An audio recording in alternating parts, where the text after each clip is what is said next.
Good evening friends. ಮಂಗಳವಾರದ ಸಾಯಂಕಾಲದ ಕ್ಲಾಸ್ಗೆ ನಿಮಗೆ ಸುಸ್ವಾಗತ. ನಿಮಗೆ ಕನ್ನಡ ವ್ಯಾಕರಣ ಮತ್ತು ಇಂಗ್ಲೀಷ್ ಗ್ರಾಮರ್ ಕ್ಲಾಸ್ ಬೇಕಿದ್ರೆ ತಿಳ್ಕೊಬೇಕಾದ್ರೆ ನಮ್ಮ ಯೂಟ್ಯೂಬ್ನ ಪ್ಲೇಲಿಸ್ಟಲ್ಲಿ ಸಿಗುತ್ತೆ. ನೋಡ್ಕೊಳ್ಳಿ, ತಿಳ್ಕೊಳ್ಳಿ, ಬುದ್ಧಿವಂತರಾಗಿ. ಇಷ್ಟು ಹೇಳಿದ ಮೇಲೆ ಇವತ್ತಿನ ಕ್ಲಾಸಿಗೆ ಹೋಗೋಣ.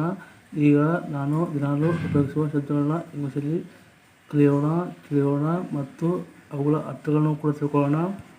ಈಗ ಮೊದಲನೇ word two eight two four. Feel, FOEEL. Feel ಅಂದರೆ ಭಾವನೆ ಆಗುತ್ತೆ. Two eight two five. Begin, BEGIN. Begin ಅಂದರೆ ಪ್ರಾರಂಭ. Two eight two six. Sell, SELL ಅಂದರೆ ಸೆಲ್ ಆಗುತ್ತೆ. ಸೆಲ್ ಅಂದರೆ ಮಾರುವಂತಾಗುತ್ತೆ. Two eight two seven. Exchange ಗೊತ್ತಿರಬೇಕು. EXCHANGE exchange. ಮತ್ತೆ ಮಾಡ್ತೀನಿ EXCHANGE ಚೇಂಜ್. ಎಕ್ಸ್ಚೇಂಜ್ ಅಂದರೆ ಅದೆಲ್ಲ ಓದುವಂತಾಗುತ್ತೆ. Two eight two eight. Relation, RELATION. Relation ಅಂದರೆ ಸಂಬಂಧ. ನಾನು 2828 ಇಂಗ್ಲೀಷ್ ಶಬ್ದಗಳು, ಅರ್ಥಗಳು, ಸ್ಪೆಲ್ಲಿಂಗ್ಗಳು ಹೇಳಿದ್ದೀನಿ. ಈ ಕ್ಲಾಸಲ್ಲಿ ಕೂಡ ಒಂದು ದುಃಖದ ವಿಷಯ ಹೇಳ್ತಿದ್ದೀನಿ, ನೋಡ್ಕೊಳ್ಳಿ.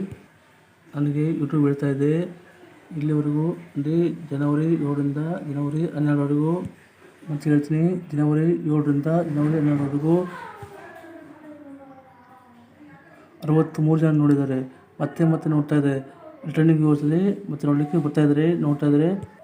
ಆದರೆ ಸಬ್ಸ್ಕ್ರೈಬು ಮಾಡೋದು ಮಾಡ್ತಾ ಇದ್ದಾರೆ. ಅದರಿಂದ ನಿಮಗೆ ಹೇಳ್ತಾ ಇದ್ದೀನಿ, ಬಿಡ್ಕೊಳ್ತಾ ಇದ್ದೀನಿ, ದಯವಿಟ್ಟು ಸಬ್ಸ್ಕ್ರೈಬ್ ಮಾಡಿ ಪೂರ್ತಿಯಾಗಿ ನೋಡಿ. ಈ ದುಃಖದೊಂದಿಗೆ ಇವತ್ತಿನ ಕ್ಲಾಸ್ ಮುಗಿಸ್ತಾ ಇದ್ದೀನಿ. ನಾಳೆ ಬೆಳಗ್ಗೆ ಕ್ಲಾಸಲ್ಲಿ ಮತ್ತೆ ಸಾಮಾನ್ಯವಾಗಿ ಬಳಸುವ ಶಬ್ದಗಳನ್ನ ಇಂಗ್ಲೀಷಲ್ಲಿ ತಿಳಿಯೋಣ ಮತ್ತು ಅವುಗಳ ಅರ್ಥಗಳನ್ನು ತಿಳ್ಕೊಳ್ಳೋಣ. ನೋಡ್ತಾ ಇರೋದು ಪೂರ್ತಿಯಾಗಿ ನೋಡಿ, ಅಂದರೆ ಗೊತ್ತಾಗುತ್ತೆ, ತಿಳ್ಕೊಳ್ತೀರಾ. ಕೊನೆಗೆ ನಮ್ಮ ಚಾನಲ್ಗೆ ಸಬ್ಸ್ಕ್ರೈಬ್ ಮಾಡೋ ಸಹಾಯ ಮಾಡಿ, ಲೈಕ್ ಮಾಡಿ ಮತ್ತು ನಿಮ್ಮ ಫ್ರೆಂಡ್ಸ್ಗೆ ಶೇರ್ ಮಾಡಿ. My last word is thank you. Bye, take care, see you soon.